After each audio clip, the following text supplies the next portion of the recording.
Good afternoon, everybody. This is your host, Rohit Dadwal. We would like to welcome you to MMA Playbook. And our endeavor today is to actually talk about digitization and consumption. But before we do that, I would like to run a small video to thank our partners, which is what we should start with. And we do that, and then we get back to the program.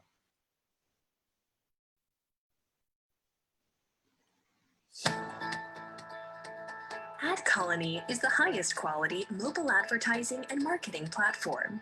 With global offices across 25 countries, AdColony works with 90% of the largest Fortune 500 companies.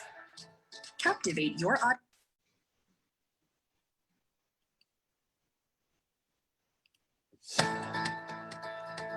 AdColony is the highest quality mobile advertising and marketing platform. With global offices across 25 countries, AdColony works with 90% of the largest Fortune 500 companies. Captivate your audience with crystal clear, buffer-free, instant play HD mobile video. 100% completed, 100% viewable, 100% audible. With reach over 1.5 billion unique users monthly, AdColony builds a dynamic ecosystem integrated into a single platform to access the top mobile apps. AdColony's leading technology and award-winning creative studio offers innovative solutions that will mesmerize your audience. By combining stunning visuals and true interactivity, advertisers can immerse viewers in video like never before. AdColony's partnerships with third-party verification companies, Nielsen, Moat, IAS, and Double Verify, guarantee your campaigns are brand safe, viewable, audible, and fully on screen. Certified by TAG, Coalition for Better Ads, as well as the IAB, AdColony delivers powerful results you can trust. Ads people like, outcomes you love. Thank you, AdColony, for your partnership and your support. Welcome, everybody, to this edition of MMA APAC. There's no playbook for this, with your host, your truly Rohit Dadwal. The topic today is digitization and consumption. But before we start, as always, I would like to thank all the audience who've taken their time on a Friday afternoon to be with us. And most importantly, all the workers on the front lines, because of whom we have the privilege of being here and doing what we need to do. Run our businesses, take care of livelihoods, take care of lives. It's the doctors, the cleaners, the police, and everybody else on the front lines who are enabling this environment for us to be productive. So a heartfelt thank you to all of them. What I would like to do is to quickly start with introductions, if I may, because I'm aware of the fact that we have a lot of questions that come up, and the learning from the last 2-3 sessions have been that we've tried to get to the questions, but somehow we run out of time. So in this digital environment, the panel that we've created today, it's a panel, a mix of marketeers, new age marketeers and old school marketeers, somebody who caters to them from a production perspective, from enabling their digital campaigns and advertising, but also providing them a platform. So let me start with, first and foremost, Heidi Brauer. She's the Chief Marketing Officer of Hollard Group. She's also a boxer, an erstwhile boxer, and practices regularly, lives in South Africa. She's joining us early morning South Africa time, and she believes in sprinkles and chocolate cake, and knows that it takes a village to raise a brand. But beyond that, she's actually spent a lot of time in the airline industry with Conair and with British Air, a little bit of her time in finance and pharmaceuticals. So overall, a very learned and wise brand marketeer, if I would, and likes to analyze, create, and consult a lot of the businesses that she dreams are capable of being made through marketing and advertising. So welcome, Heidi. Thank you for being here. I hope you enjoy the show. Thank you. Lovely to be here. So from still staying almost in the Western Hemisphere, Balki Radhakrishnan is the Vice President and Managing Director of Journal Mills for Asia, Middle East, and Africa. And He's a global leader in branded consumer foods and has been working in this industry, has worked with brands like Haagen-Dazs, Betty Crocker, Nature Valley, Pillsbury, and a couple of others. I'm not going to go on. He has the distinct advantage of learning in the rich experience from living in different parts of the world, United States, Southeast Asia, North Asia, India, Middle East, and Africa. Those only continent, Balki, I think you've not been to is Australia, if I'm not wrong. So maybe that's the next career move. And value-driven, result-oriented business leader, and is currently based in Middle East. Thank you for joining us, Balki. Look forward to you. Thank you, Rohit. Thanks for having me. Thank you. Then we'll move on to Tom Simpson. Tom is the Senior Vice President, Brand and Exchange for AdColony. He is a global digital professional and manages the business for Asia Pacific for AdColony. You saw what AdColony does, so I'm not going to spend too much time explaining that. Tom used to be a DJ. Next time, Tom, next panel, you're going to do the DJ for me. Okay, great, no problem. That was so until very late in his career that he said enough is enough and I'm going to go to the boring side of life. So he joined the corporate world, played cricket, and has the distinction of actually having met the Queen of England. Is that right, Tom? It's correct, and she often tells the same story about meeting me. Oh, does she? Very good. Very good. Good. Thank you for being here, Tom, and thank you for your support. And we'll move on to Ken. Ken Mandel is with Grab. He's the managing director of GrabAds business based in Singapore, and also the Brand Insights business, supporter of the Asian industry, digital industry. Ken and I have the distinct advantage and relationship of actually having set up MMA APAC 11 years back in Asia Pacific when he was still with Ogilvy, if I remember that correctly. And apart from that, he is also an angel investor and advisor in the digital startup business. And Jam, through Jam Ventures, likes to play piano. So that's the next to next panel. You will actually play the piano for, not the piano, but the guitar for us, and Jam the panelists for that.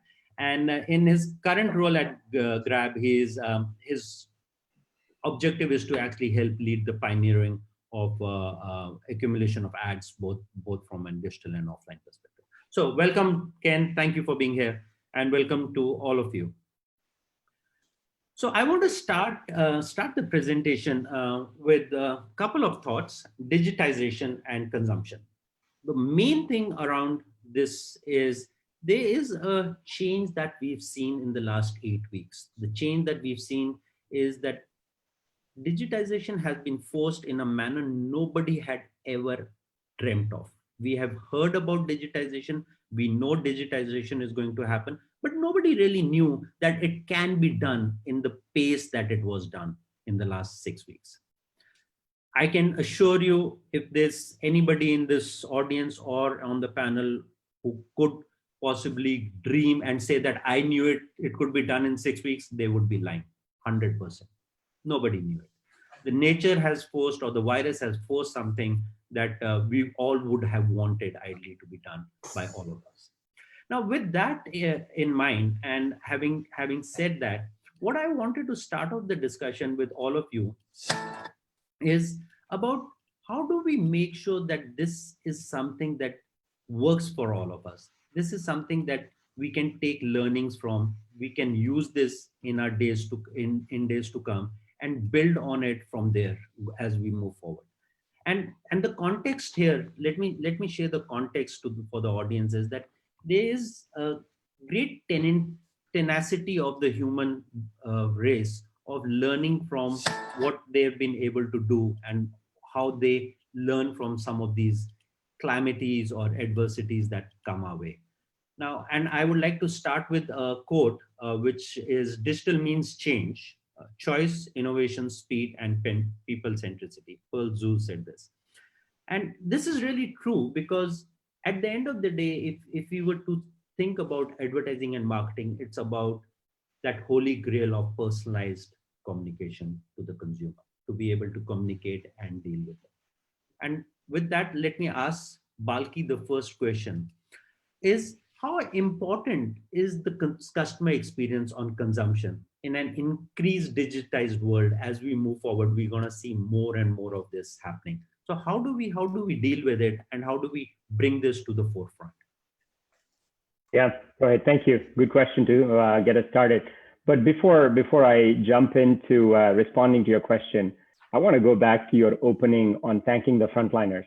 You know, it's great that we thank the frontliners that are most visible. But in my industry, there are incredibly invisible frontliners, people who are helping us get our products to the shelf. You know, the food that we all need at this time. There are millions of those who are helping us, keeping us fed. And those frontliners are equally important as we think about medical professionals or service professionals. And in our world of consumer packaged goods, those frontliners play an incredibly important role. I want to recognize them before I get started. Jumping to your question on digitization and how it's impacting, how it's making a change in our lives.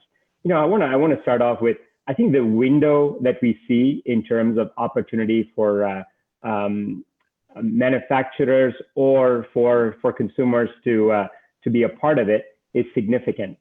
Most of us don't see windows of opportunities in our lifetimes like what we see, and the ones who are able to seize those opportunities are the ones who are going to be successful.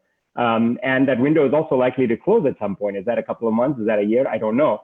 But you know, how we make that transition is extremely important. You know, for me, something that's very close to my heart. You know, when you take food businesses, I work with brands that have been there. You know, one of my brands, Betty Crocker, you know, has been around for almost 100 years, and over 100 years actually. And how do you use this window of opportunity to understand consumer truths and you know, pivot from it to actually lead to something that's meaningfully different? How do you contemporize a brand in a time when things are going from bricks and mortar to more digital? You know, one of the things that we found from our consumers were, you know, a lot more people are baking now, a lot more people spending time in kitchen. And in the Middle East, for example, where I operate, there is social change happening at this time as well. Husbands, for the first time, are actually figuring out that there is a lot of work to be done at home. The job of a homemaker is not as easy as they thought it was before, because they're spending, you know, entire days at home, spending time at home trying to figure out what's happening. So Betty Crocker did something very interesting, did something very, very meaningful, calling out that the kitchen is for everyone. You know, in a society where gender roles are very formally, you know, defined, calling out the kitchen is for everyone, encouraging change during this window of opportunity that we see when people are more open to behavior change, and leading that to contemporizing a 100-year-old brand has been something that's been incredible in terms of how that has played out and how our consumers are actually, you know, really engaged in that change. Yeah, so we do have a small video for that. So let me share with everybody what that video is, and maybe it'll give them the context of the discussion that happened. A new generation of women is making a change in the Arab world. Despite the change, they are still stuck with the stereotype. Women belong in the kitchen.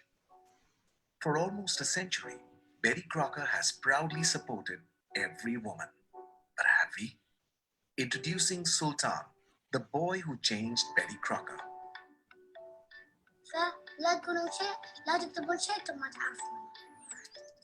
The tweet sparked conversations of change.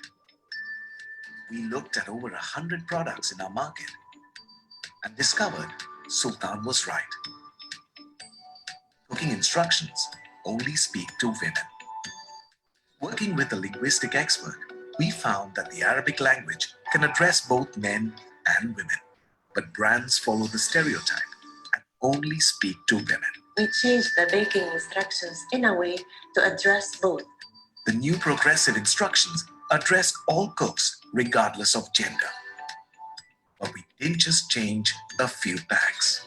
We changed over 20 million of them, making each pack a symbol of change. We made Sultan the voice of our campaign. And our packs for change had an effect everywhere, making an impact in schools, on the news, online. Definitely agree with that. They are the boys who bake. And talk shows. The wording on 20 million units of packaging. Opening eyes and minds and sparking real conversations about.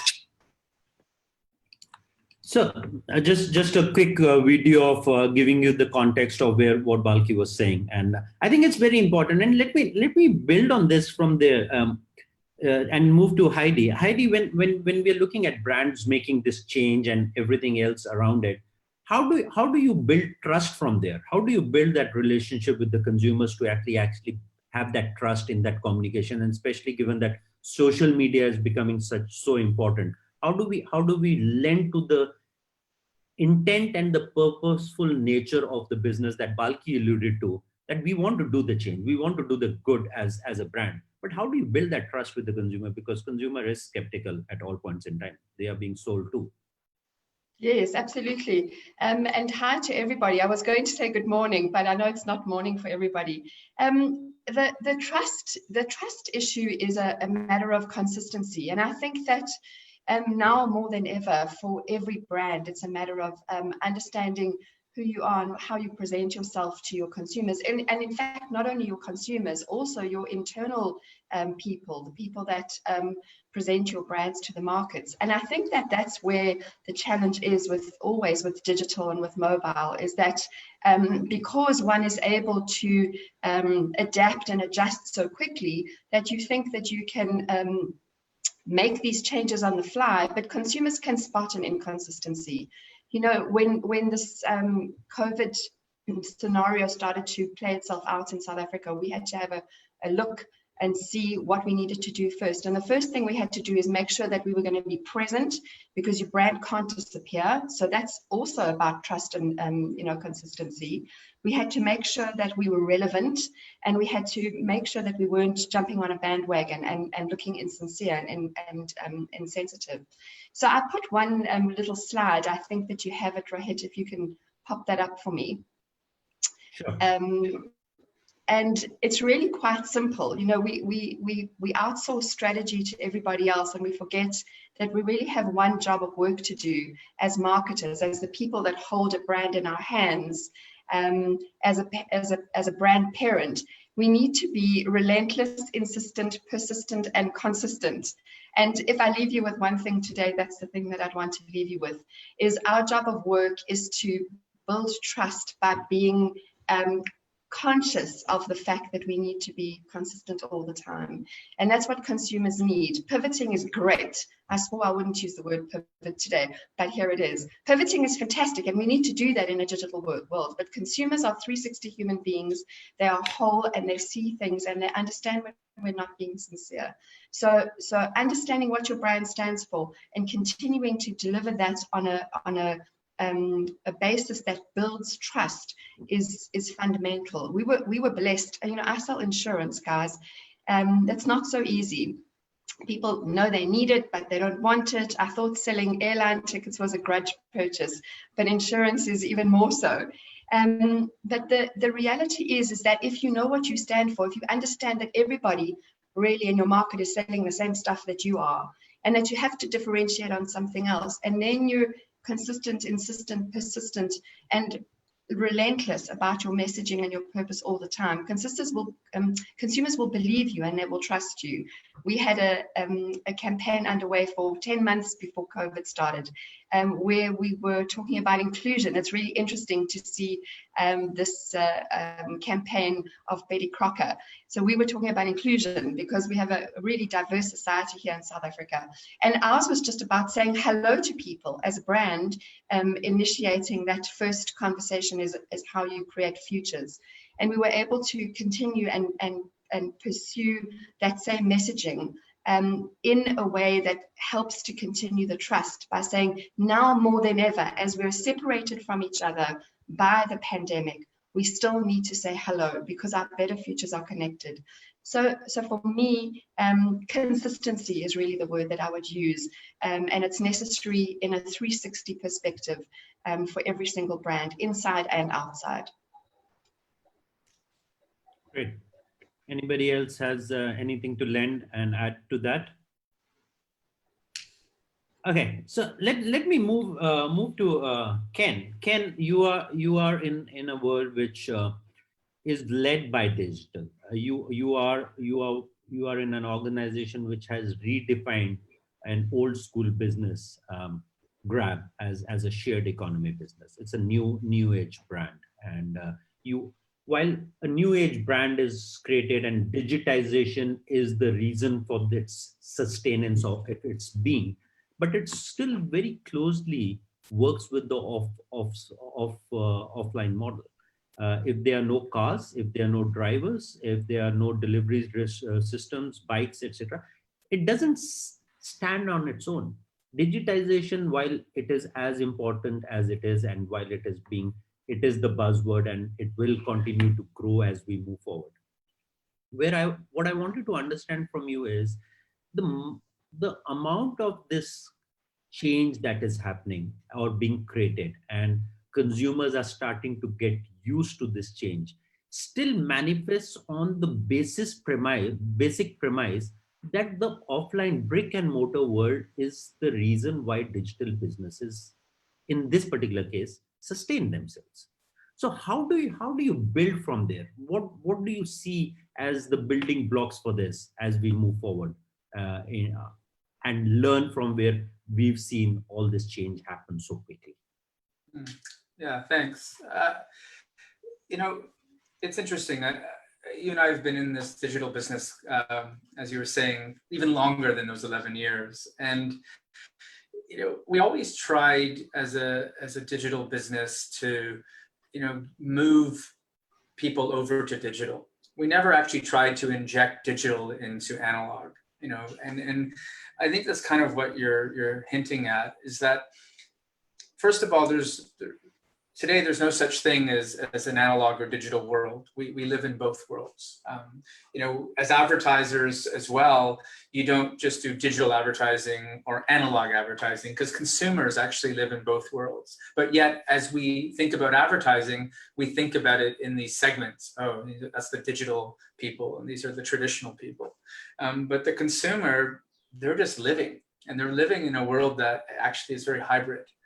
And in terms of operations and sort of what you're hinting at in terms of Grab, I mean, the acceleration that happened in such a short period of time for us was a challenge, because our transport business was obviously impacted, especially during lockdowns, but we had huge spikes in food order demand. So we had to take our four-wheel cars and turn them into food delivery, because normally we would use motorcycles for that. But with the huge demand, we didn't have enough supply. And we were able to do this, like in Malaysia alone, we converted 18,000 four-wheel cars into food delivery. And I know that might just sound simple. It's just, it's easy. It's just, click here instead of clicking there, but it's obviously not that simple. They need to be trained.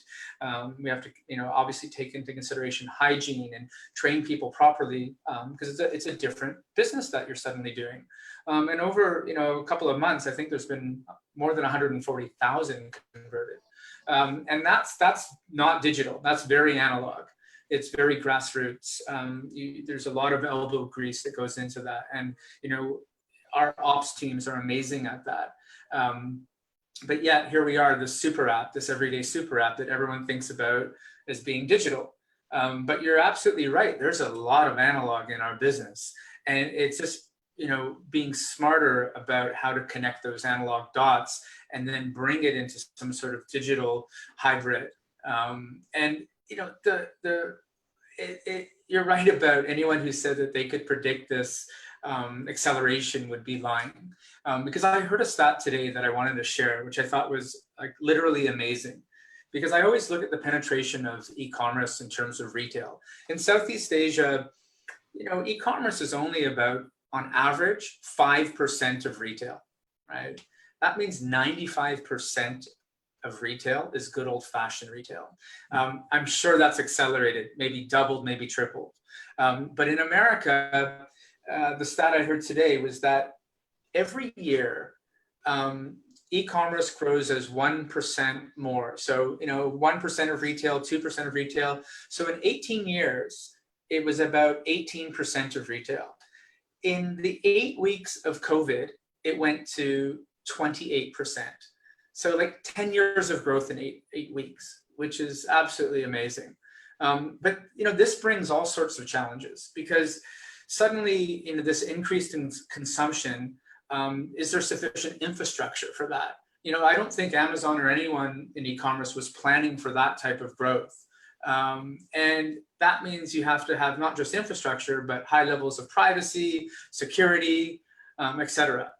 And, I guess on the personal side, what does concern me, especially when I watch my kids who are now homeschooling, is that our ability as a human race in terms of living without the internet is quickly declining. And you would think that's surprising coming from me, who's kind of built their career on digital, but I do have concerns about that as we become these sort of cyborgs. Cyborgs, I like that. Let me share, Tom, I'll just come to you. Something that you mentioned, and while you were talking, I actually took the liberty of pulling this video out.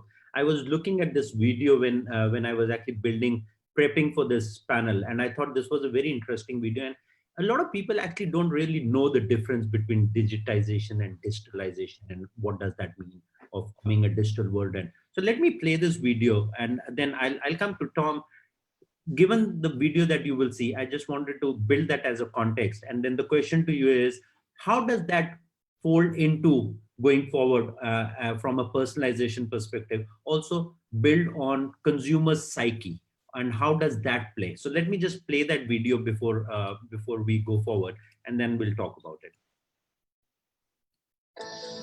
What does digitization really mean for your business or organization? A simple definition of digitization is the conversion of analog information into digital information through the use of digital technologies in everyday life. So with the right technology and a full implementation into daily business, the business is digitized, right? Well, unfortunately not. Digitization means rather to rethink your business and operating models as to implement technology. It means to understand your digital maturity and not just the technology. Technology will enable your digital engagement, but it follows the big picture of what digital engagement means to your business. Whether you're a public organization, a small private company, or a global player. A crucial component within most transformations is the acknowledgement of the loss of control over the customer relationship. New end-to-end strategies are needed to reach your customers in the future. Do you need help to transform your business? So, building on this, I thought it had very pertinent points. One was something which Ken alluded to, that analog is still a key element. And I think this is what Balki and Heidi also alluded, that while you're selling Betty Crocker, while the digital campaign was the change, but it was the packaging that made the difference. That was the product. At the end of the day, that's the product. So and keeping this big picture and engagement in place, if we are redefining a relationship with the customer, Tom, the question is, what about privacy? What about trust? What about fraud? How do you sustain that while trying to get deeper and deeper into the customer psyche and having a relationship? Because there are certain boundaries that need to be maintained, and not everybody is, I would say, above the line marketeer or above the line conversationalist, and there are people who tend to violate those guidelines and policies. So how do you manage that in a— Yeah, absolutely. I mean, I think trust, brand safety, fraud, anti-fraud, fraud detection are, hygiene factors for what we do as an industry. And I'll build into that from what, really from what Ken said, from what, everybody else has been talking about in terms of the rate of change that we've seen over the past 6 to 8 weeks, driven by the pandemic. So I think for us as a business, it's been very interesting. And we've seen two key areas coming through. So the first is a rapid change in consumer behavior. And then the second is a rapid change in marketer behavior. And for us, it's been about working with and supporting that and building trust on both sides to help, to help support each of those sides. So, I mean, from a consumer perspective, we've seen a huge increase in consumer engagement with mobile gaming, huge increase in time spent with smartphones. So consumer behavior changing rapidly. I think we'll probably jump into this. Okay, we can jump into this in detail now. So, yeah, I mean, huge increase in mobile gaming behavior. So 1 in 2 consumers have been playing daily, up from 1 in 3 prior to COVID. 1.2 billion downloads in the past month of mobile games. That's 41% of all downloads in Asia Pacific. And gaming's still got that 80% market reach. It's still fairly evenly split, male, female, all the demographics. That hasn't changed. But what has changed is this massive consumer engagement, more time spent with mobile games. Mobile games top of the app stores all across Asia Pacific. So that's been huge change in consumer behavior there. So I mean, one part of building trust and authenticity with consumers is working with them in environments where they're spending time, and they're increasingly spending time in mobile gaming. And that's an area that you can build trust and authenticity with consumers. I think there are a couple of other interesting parts of mobile gaming. I think the first one is the value exchange nature of the advertising and marketing environment. So value exchange ads, rather than an ad being pushed at the consumer, you've got to watch this. The consumer is given a choice. I'm playing a game. I'm out of coins. I'm out of lives, whatever it is.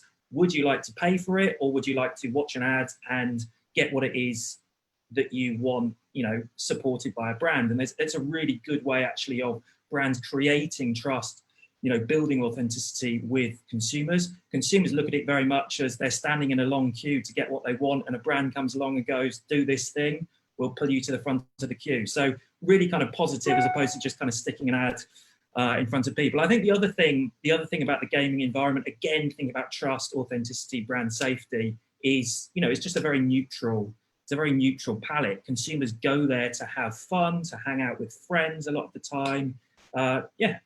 To have fun. It's very, there's no UGC. Social media, which is, where we know a lot of advertising spend, marketing time and attention goes, is a pretty challenging environment. I think most marketers would recognize that. UGC comes with inherent risks, which gaming just doesn't have. So, I mean, that's been a really interesting consumer shift that we've seen, and I think a really interesting opportunity for brands. I think the second part of it is kind of supporting marketers through the changes that have been, that have been driven by this change in consumer behavior. And, picking up on what Ken was talking about, more support for, e-commerce, that's, been absolutely crucial. So better connections with the e-commerce ecosystem. I think timelines, campaign turnarounds have shortened. Planning is is on a much shorter basis. So that's something that we've had to work with marketers to build trust and authenticity. But actually, I wanted to and what we were talking about with the difference between the physical, the digitization and the interaction between the physical and the digital. And just thinking about that and what gaming actually represents and the acceleration of changes that we've seen with COVID. So gaming has become such a dominant part of people's lives. I mean, this is and again, this is a trend that goes back years, really. Gaming is a beast, and most marketers haven't got there yet, but it really is. But with the pandemic, I think it's become such a central part of consumers' lives, and that dominant, centrality in consumer lives has led to some really kind of fundamental shifts in consumer behavior and understanding. So I think gaming is most interesting really in that it's where the metaverse will be born. So we think of, you know, kind of that physical and digital interaction, and can we plug the digital back into the physical? I think what we've seen with the pandemic and some of the things that have gone on with gaming, concerts within Fortnite, so Travis Scott, we've seen Christopher Norris kind of releasing new films within gaming environments. So consumers just going and hanging out in gaming environments to watch films. So that kind of online space has become, out of necessity because of where consumers are, a real space where they have to hang out and spend time. And that's, you know, so the idea that the metaverse comes from gaming hopefully builds on what Ken said and takes it even further out into space somewhere. Rohit, if I may jump into that, I think it's very interesting as the father of a 14-year-old and a 10-year-old who are trying to get PhDs in Fortnite through the hours they're spending on it every day. I can see it happening, and it's fascinating because when you try to see what you're trying to do at work, and when you see that consumer behavior change happening at home, what are the bridges that you're creating? You know, the question of trust keeps coming up, and you know, if you think of why brands live and why are brands chosen, the fundamental element of a brand's purpose in a consumer's life is that element of trust. It's a vote that you're giving to that product because you know what to expect from it. And, you know, Ken was speaking previously about the rise of e-commerce, you know, how we've fast forwarded 10 years worth of evolution in a matter of 6 to 8 weeks. This is a time for brands to have a renaissance moment because, you know, across the world, we were seeing, regardless of what industry you were in, bigger brands that are, you know, well-established brands were facing threat from disruptors. But as channels are evolving, as consumers' behaviors are changing, as they're kind of getting into new ways of thinking about it, the element of trust comes into play, and this is where people are going back to brands that they know and they trust. And the channel of where they engage with that brand might be different, but the expectation is the same. And that's where I believe, you know, to connect the previous conversation on analog digital, but actually transitioning that to that element of trust, I think that's the key role that as brand owners we play, and it's important that we keep that consistency alive. That's very important, actually. And just for the panelists and for the audience, please keep your questions coming. Panelists, please, whenever you get time, do screen through those questions because they are specifically marked. Some of them are marked to you. Would you like to answer them live or just respond to them on text as we've discussed? On that note, building trust, and this is, I think, with Heidi, we started this, but Ken and I were speaking about this very briefly in the morning today about the current dynamics. All of a sudden, as we said, 6 weeks have changed the world. Every week we change. You know, I was on a global call with some of our board members a day before yesterday. And believe me when I tell you this, there was 10% of discussion on COVID. 90% of discussion was the issue around what's happening in the US. Now we can say our memory is small, we have a goldfish memory and all those things we can talk about.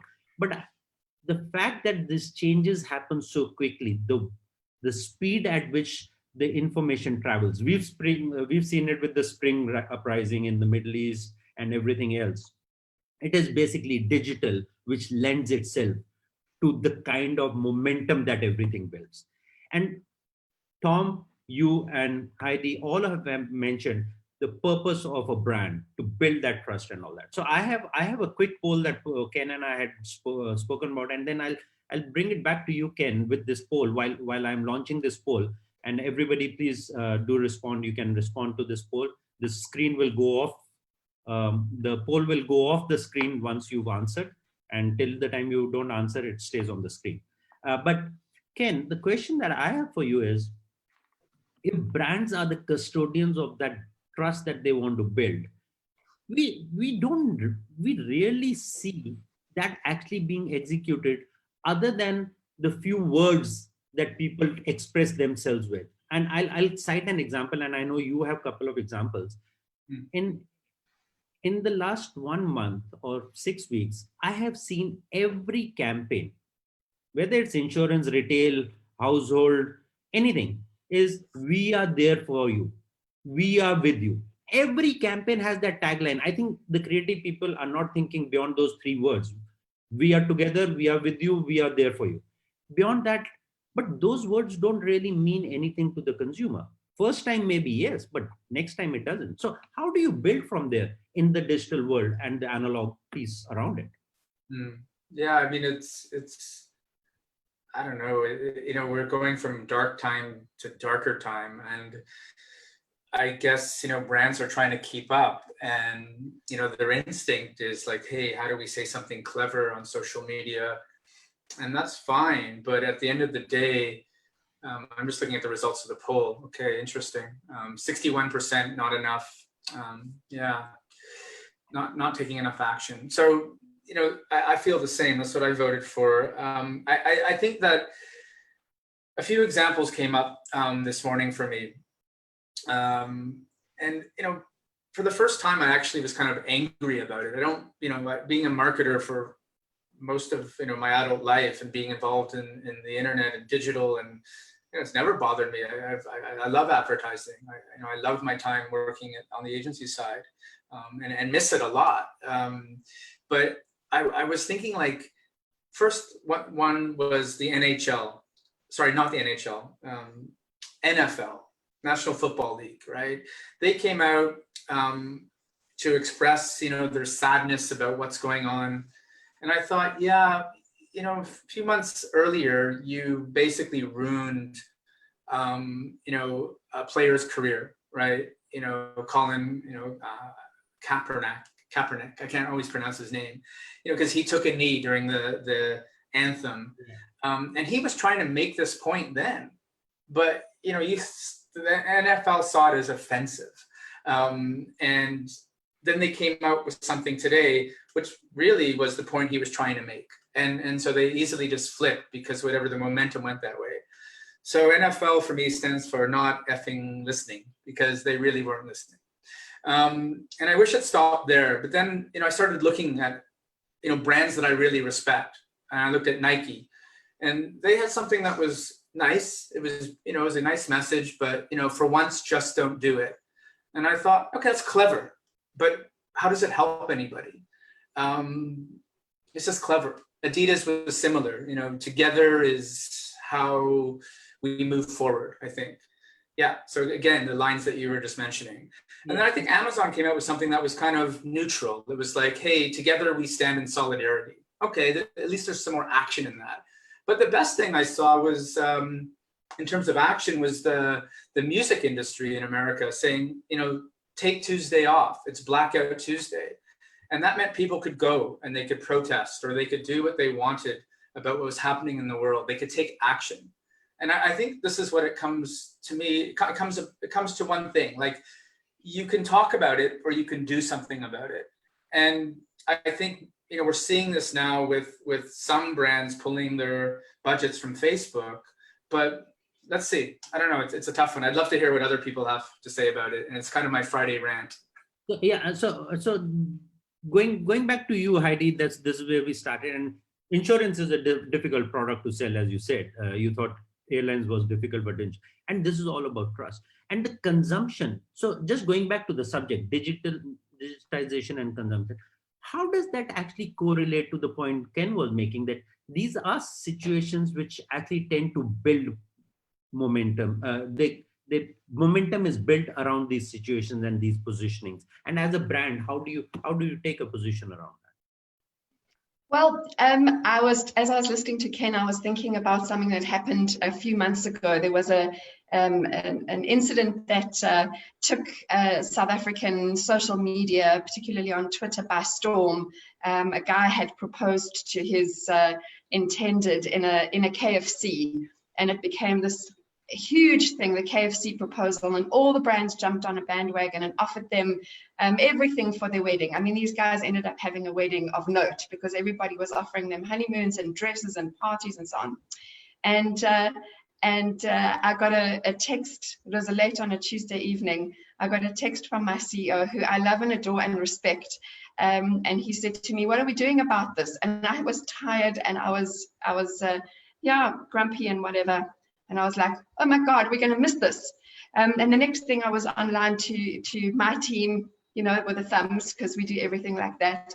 And the next thing, we were trying to find a way for the insurance company that we are to respond to this. And the next morning I woke up and I thought, what am I doing? And I called him up and I said to him, "I'm never just saying yes to you again."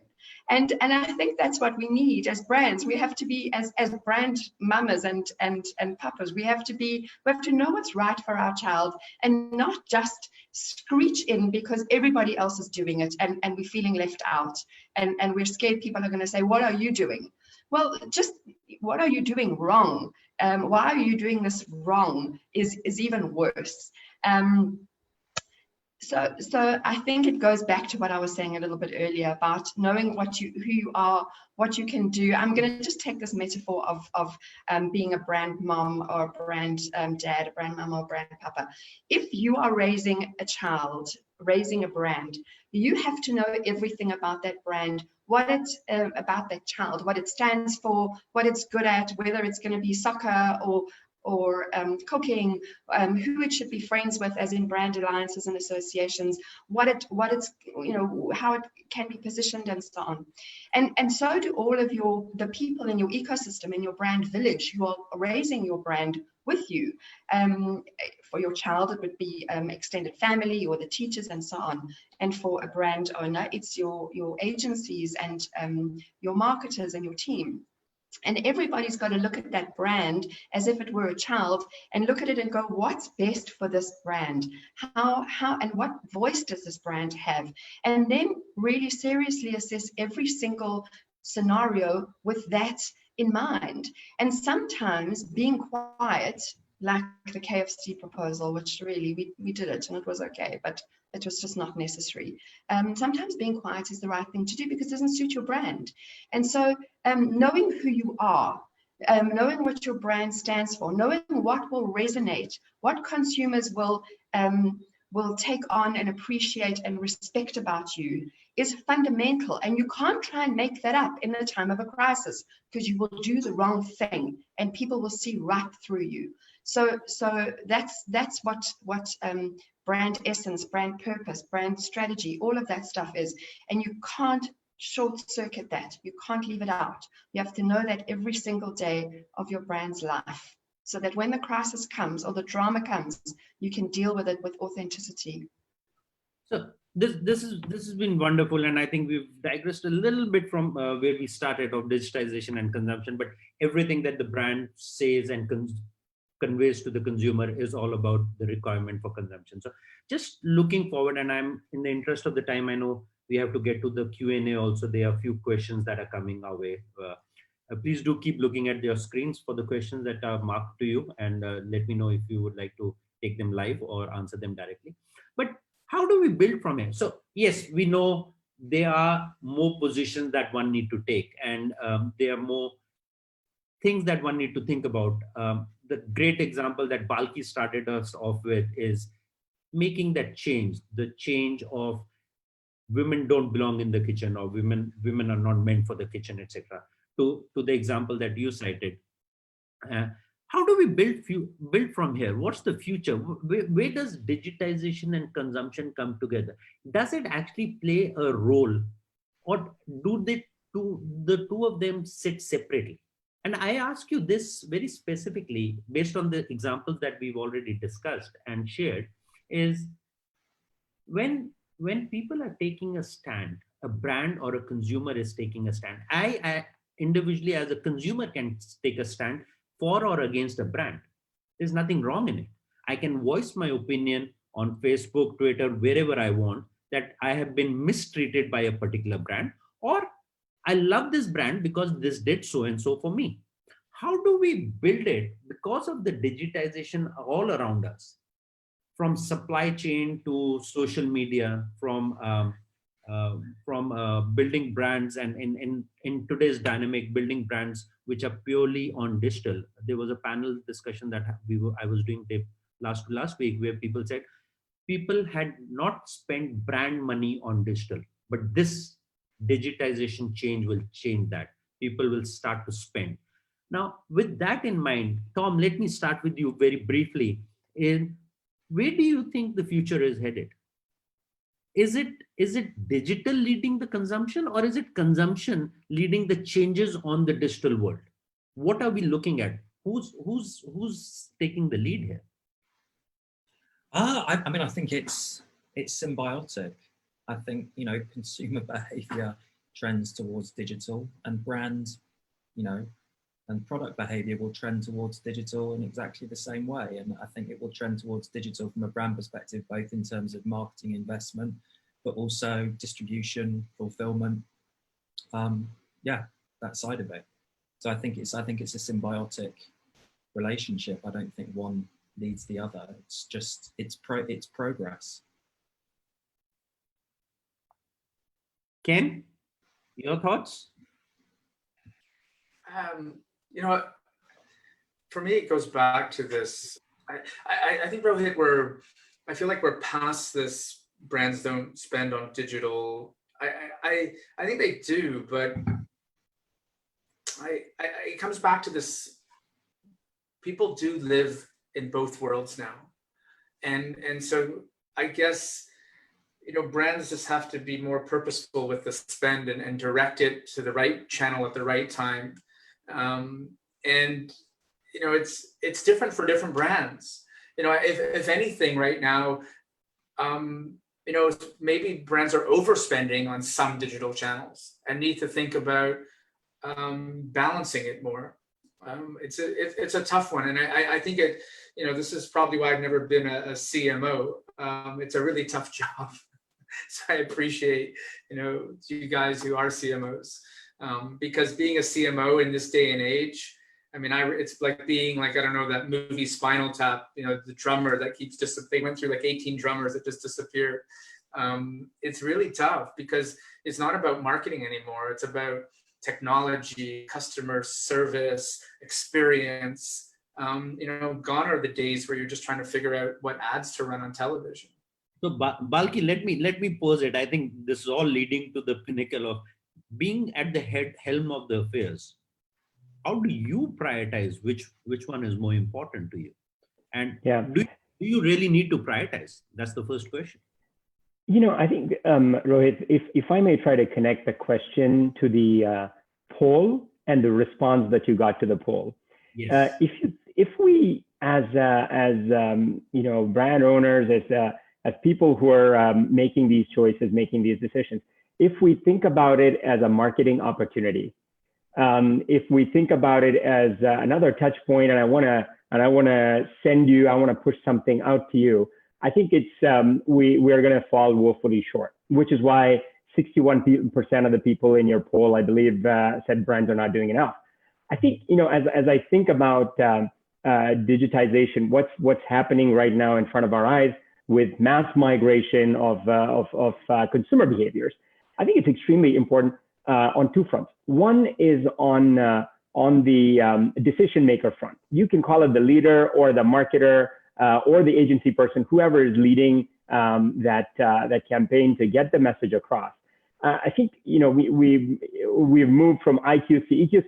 Now we're talking more about how quickly can people adapt.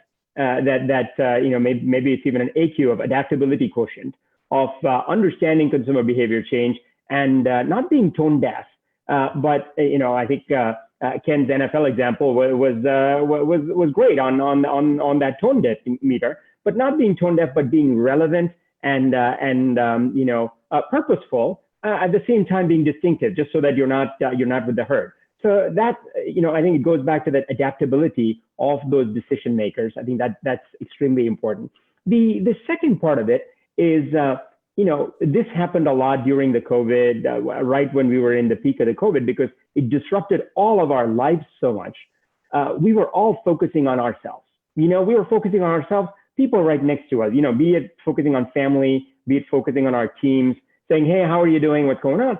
I think, instead of focusing on ourselves, focusing more on that consumer and ensuring that we're showing a greater degree of empathy to what they are going through, how we can be engaged there. And I see some of the questions that are coming up. I read through a few of the questions that are in the Q&A section as well. A lot of questions about, hey, what about lower socioeconomic consumers?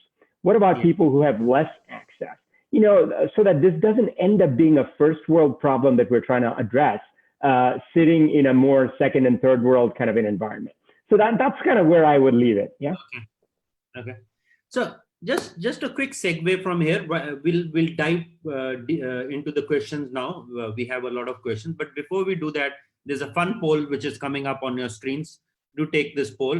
Let's see what you guys think.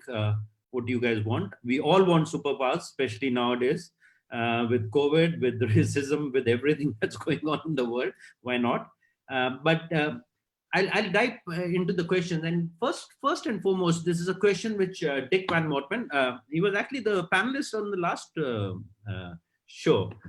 Dick's basically asking to the panelists is, if we go back to brand fundamentals and move decisively with agility and so on and so forth, and if it not misguided by digital, but as a business transformation, do you see more conscious choice making consumerism that will come out of this, or what?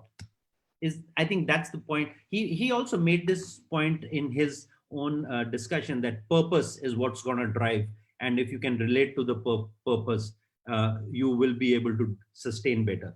But let me start with you, Heidi, very quickly. Do you see more conscious choice making consumerism that will evolve out of this? I think that it's been happening for a while already, and I said a little earlier that we all sell the same. I won't use the word I want to use. We all sell the same as each other, actually, and we're in a market that has so much competition. And when we look at our brand tracker research, we can see that everybody is struggling for differentiation. And I say that there's no new thing under the sun, which was written in the Bible, depends what you believe in, but in Ecclesiastes a long time ago. And the reality is that consumers slowly are realizing that there is absolute product parity. Everything's the same. If you have something special, you'll differentiate for 5 minutes and then someone will copy you. And so more and more they're looking to see what else you can offer them and how, and if that resonates with them. And so it's been happening for a while already. And now when we're in crisis, in a global crisis, they're looking to see that you are authentically delivering on that thing that you said you were. Or if you're not, then they're going to put you in a price dungeon and compare you on price all the time, and you'll never win. In the airline industry, the two or three South African rands in a seat price made a difference in somebody's choice.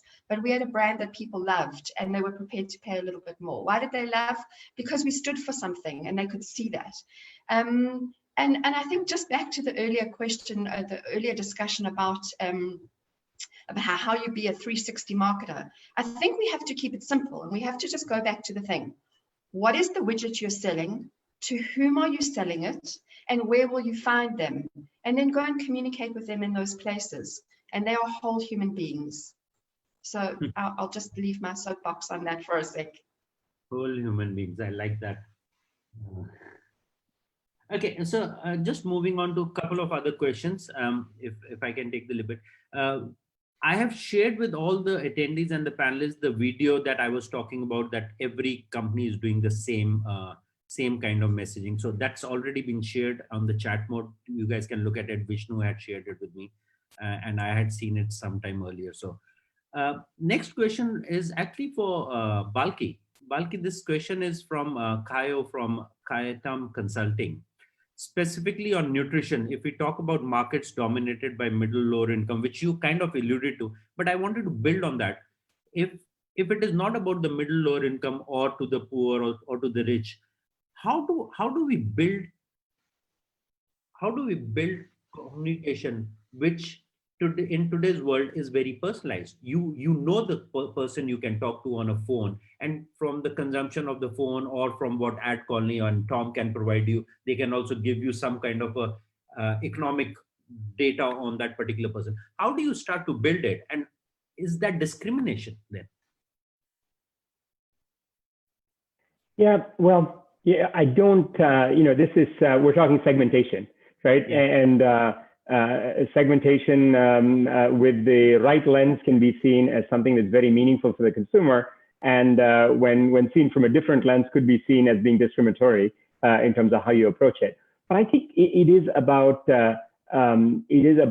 remaining agile to take a point from what Heidi shared before. Instead of one message that suits all, to something that's more tailor-made, something that lands with that consumer in their context a lot, and it resonates well with them. I'll share a simple example with you. This is not a lower socioeconomic example. It's probably more on trend, and how do you remain, even if there may be niche audiences, how can you deliver to it? One of the things we saw happening with COVID was people not being able to go out and eat in restaurants and missing many of their restaurant experiences or niche foods that they were getting from certain unique places. Brands that have actually evolved to being able to deliver that experience are thriving, are doing incredibly well. We have an example. Instead of spending too much time on this, I'll tell you, how do you bring consumers who are looking for plant-based meat solutions?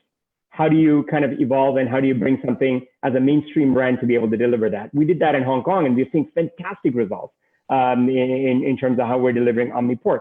So, I think end of the day, I think it comes down to that personalization element, which connects it to, with that consumer centricity or that people centricity, regardless of what socioeconomic class you're trying to deliver that message to. Okay, so on the screen is the plant-based meat that they're talking about. Yeah.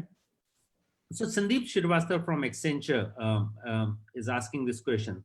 And the question is really about the pandemic, and its prolonged tenure will necessitate forced digitization for senior citizens also, at least in the developing and the smaller town cities.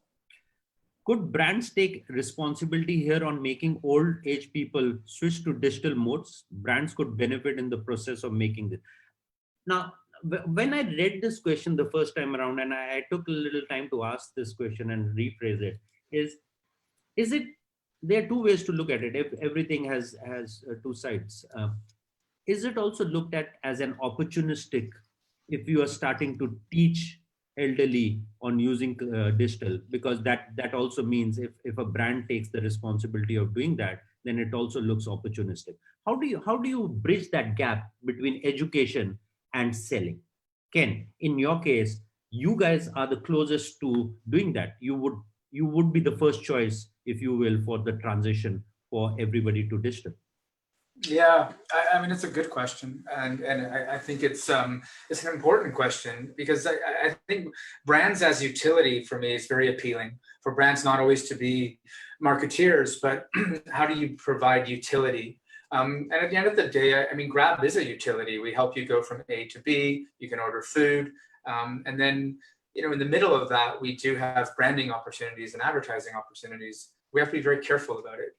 In terms of the elderly specifically, when I think of my own mother, living in Florida now, she never did online grocery shopping in her life, but she had to. And guess what? She likes it. And so, it is important that brands help people through this transition. And if it serves them in the process, I think that's okay. You shouldn't be, I think you have to be careful about how you message it in terms of the materials, but it should come from the heart, and it should be like, if you can't order groceries and you can't go outside because you're high risk, is it okay then if a grocery online delivery brand helps you get food? I think that's fine. it's also one of the reasons that we've launched Grab Mart. We pivoted very quickly to make sure now you can get essential items, because, again, it's what people need right now. They can't go outside. If you're elderly, you really are at a much higher degree of risk. And so being able to get some daily essential items is key.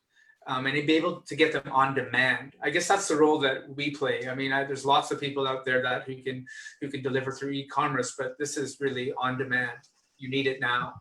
And I think that this is an opportunity for brands, but it's always, you have to be careful around the messaging and not to just be seen as opportunistic about it, and to be caring and to provide that utility that's going to make someone's life easier or better.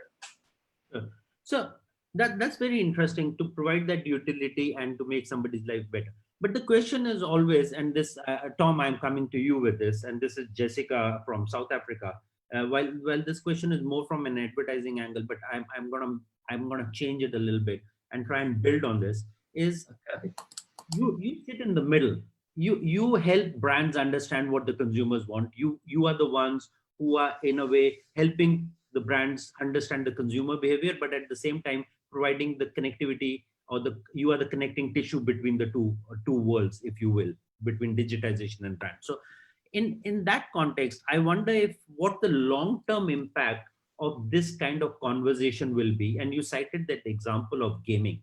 Gaming is becoming more powerful and so on and so forth. But without getting too much into the gaming, how will we go back and try and build this to kind of stay on the same path of companies treating their customers with respect, at the same time communicating and advertising to them? Is there a connecting tissue there?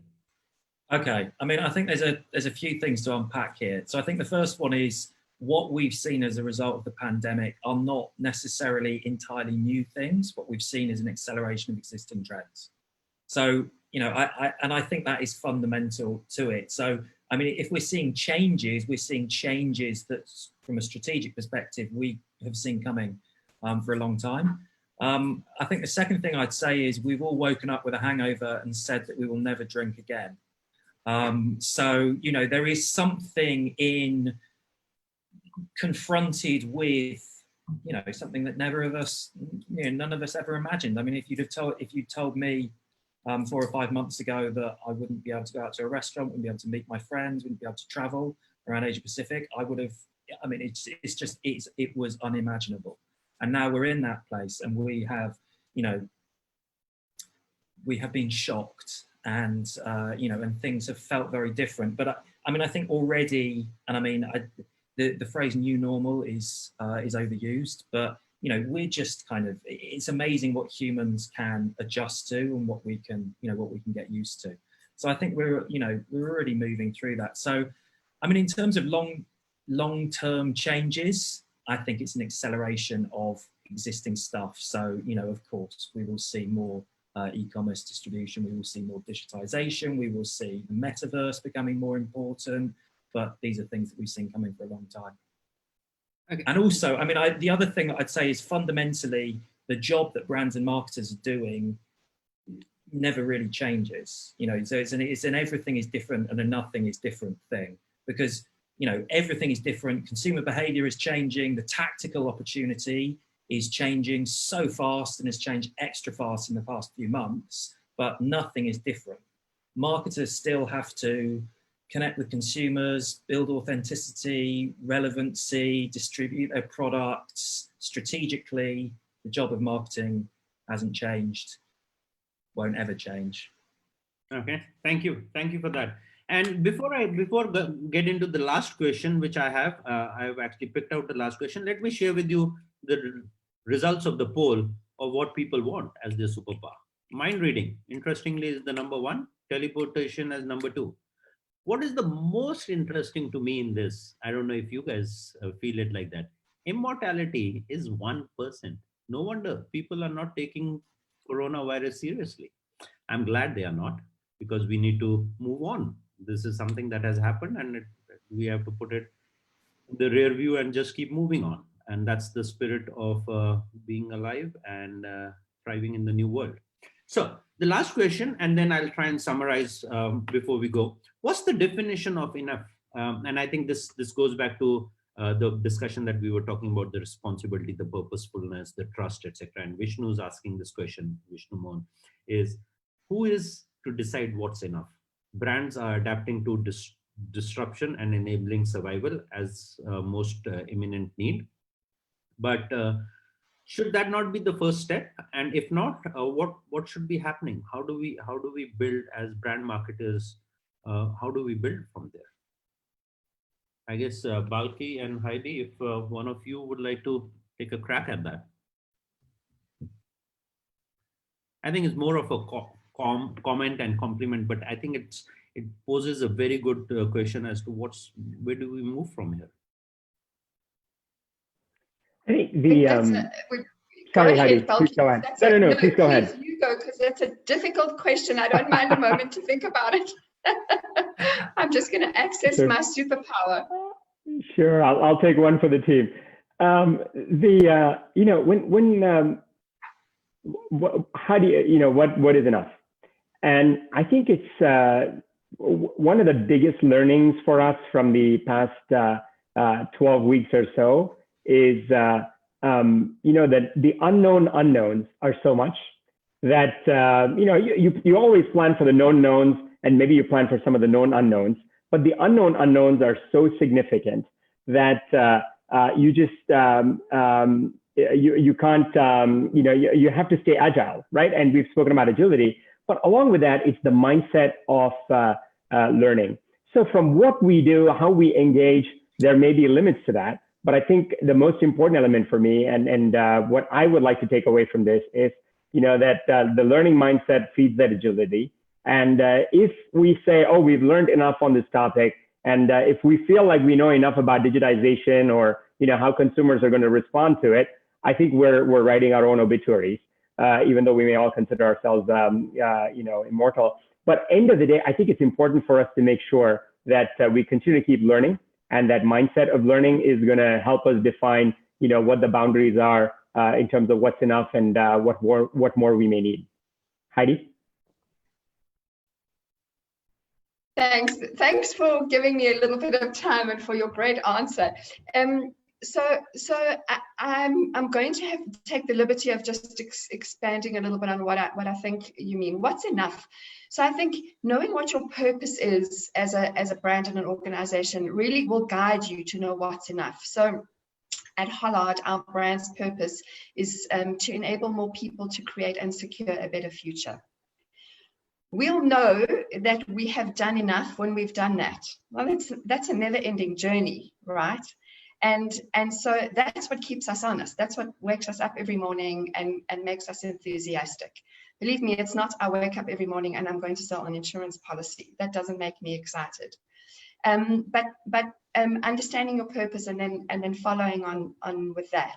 And when we say more people, and this is just a little something that I'm finding a way to sneak in because it's really important. When we say more people, we mean everybody, not only consumers and shareholders. We have to, as marketers, never forget that everything starts inside. That our employees, our staff, our team are the first and most important people that we need to market to. And we need to be thinking about digitization and non-digitization as regards those people, probably before anybody else. And we don't have them, right? We managed to get nearly 2,000 people off our campus and safely working at home in record time. IT would never have been able to do it ordinarily. They would have told us why not why they could. And now we're looking at ourselves as the team that does the internal marketing and saying, well, how do we talk to these people? We've got no posters to stick on the back of the loos, and how do we talk to them? So we mustn't forget the importance of these people in our brand story and in our digitization journey as well. So I just flung that in quickly. Thank you. Thank you for that.